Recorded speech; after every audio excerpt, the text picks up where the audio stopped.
Palestinian Talmud was written in around 200, and by 600, that was the completion of the Babylonian Talmud. And this is basically the anti-theology based on rejection of Logos.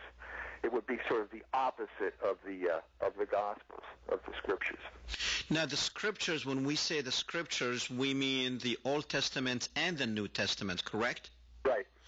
What I'm saying here is, just to avoid confusion, that the straight line in history is Abraham, Moses, Jesus Christ, the church.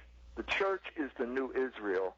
The Gospel of St. John goes into very great detail about who are the children of Moses.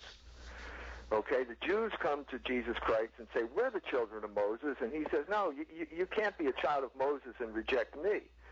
And it gets, they go back and forth, and finally there's this big blow-up in the middle where Jesus turns to the Jews and says, your father is Satan. And this is sort of the point of departure.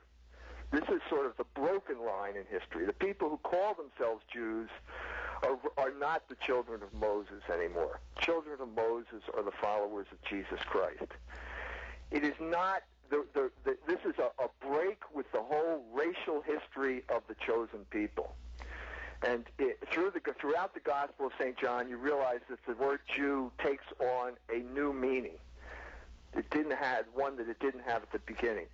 There's a crucial passage in the Gospel of St. John where there was a man who was born blind. He was given his sight by Jesus Christ.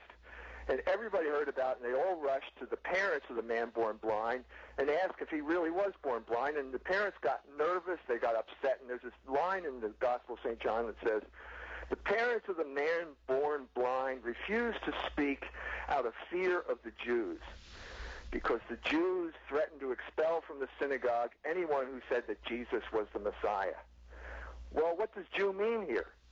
It can't have a racial meaning. Everybody was a Jew in this world that we're talking about. So Jew at this point, you begin to realize, means someone who has rejected Christ. And that is the meaning that has taken on ever since that time.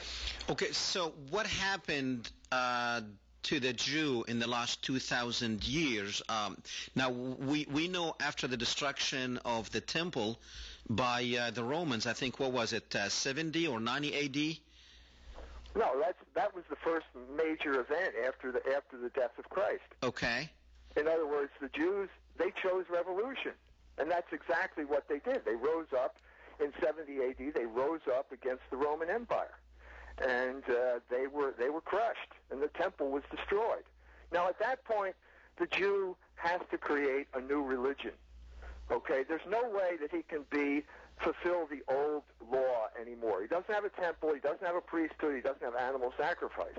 And so there was a Jew in Jerusalem at that time by the name of Yochanan ben Zakkai who saw which way it was going, had himself smuggled out of the city in a shroud, went to Titus and said, I'm a friend of Rome, grant me a favor, I'd like to start a school.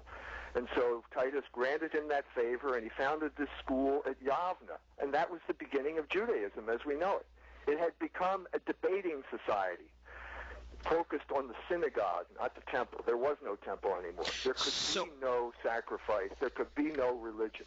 The only religion now that had a temple, had a priesthood, and had a sacrifice was Christianity.